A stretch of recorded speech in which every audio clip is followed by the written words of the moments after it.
Well, thank you very much indeed for that very kind introduction, Diogo. Distinguished panel members, and of course, ladies and gentlemen, it's a great pleasure for me to visit Rio for the first time. I have already been lost in wonder, not just this morning, of course, but lost in wonder at the beauty of your city, and the combination of urban wonders and natural beauty. And really, when we talk about mediation and arbitration, we are of course straight away concerned with a combination of legal phenomena.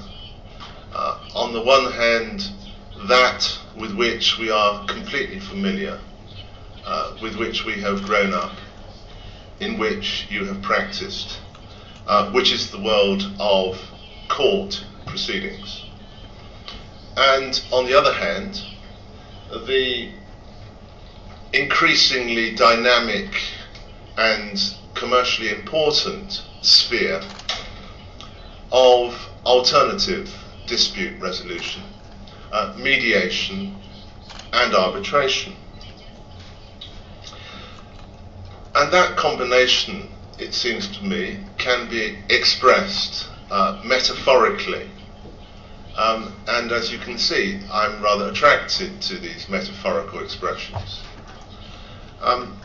It occurred to me when I was walking to lunch, which I always do with great enthusiasm, it occurred to me one day in Cambridge as I passed the sculpture of a part of our anatomy, that the relationship between civil litigation, court proceedings, and mediation and arbitration is actually expressed metaphorically in the double helix.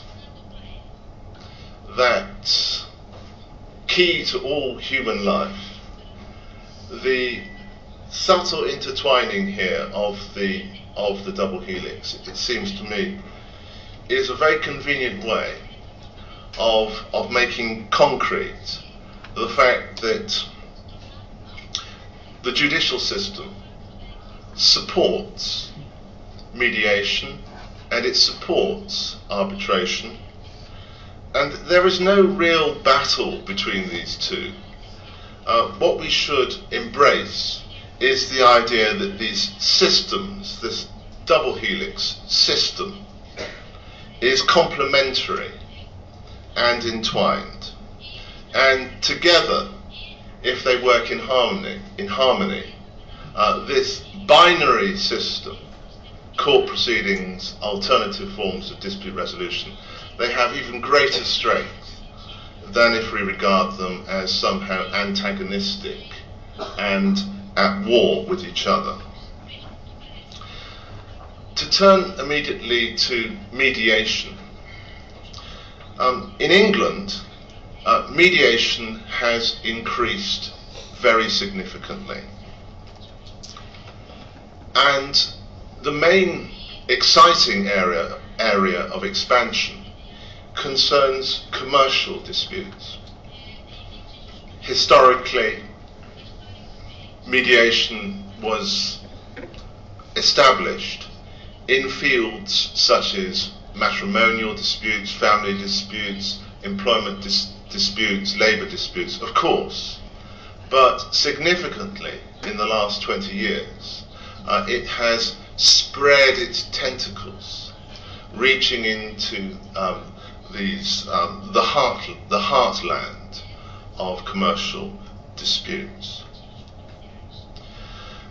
The Ministry of Justice for England and Wales, I know nothing, ladies and gentlemen, about Scotland. The Ministry of Justice for England and Wales reports that there has been a doubling of mediation activity over the last few years. So, straight line increase. In March of this year, the government said that it would like to expand use of mediation. So it has significant governmental support. The question arises straight away, why? And I think that there are 6 reasons. The bad news when it comes to court proceedings, certainly in my jurisdiction, is it's intensely unpredictable, despite what the lawyers say before judgment. The second is that court proceedings, at least in England, are expensive, they are slow, and they ruin lives. They keep people awake, not just one night, but weeks on end. A source of anxiety. The third reason is that, at least in England, when you go to litigation and become involved in court proceedings, you really hand over the case to the lawyer who's representing you. And this is certainly characteristic of corporate litigation. So that actually before long, the client has lost control of his or her or its case. Contrast mediation. Fourthly, at the end, or sometimes towards the beginning of court litigation, there's something called judgment. Well, judgment tends to be for one party, and of course that means that there is only one winner. Fifthly, at any rate in England, court proceedings take place in open air. Well, there's a roof, but the public are allowed to come and watch the parties washing their dirty linen in public. And the sixth reason, I know I'm not selling court proceedings to you, ladies and gentlemen. The sixth reason is that despite all the rhetoric of the modern age, at least in my jurisdiction, where they say the parties have to cooperate, we have a new conciliatory spirit, we're all engaged in a common goal, which is the achievement of justice. Despite that, ladies and gentlemen, the reality is that litigation in the courts is a form of private war. And not even the procedural code can remove the pain and the suffering of that belligerent process. Now, because business people are not stupid, especially if they're advised by lawyers, in England, and of course this is a global phenomenon, we have to recognise that mediation is actually incorporated formally as a part of the structure of the original deal. It's a boilerplate clause. It's the multi-tiered dispute resolution clause. This has been litigated in England. This is an example of the double helix, the intertwining of mediation and the courts. And the case on this is the Cable and Wireless decision, Cable and Wireless against IBM 2002, which was a decision of the Commercial Court. So the parties had agreed that if a dispute should arise, they were both corporations, if a dispute should arise during the currency of the contract, that the parties would endeavour to reach a negotiated settlement.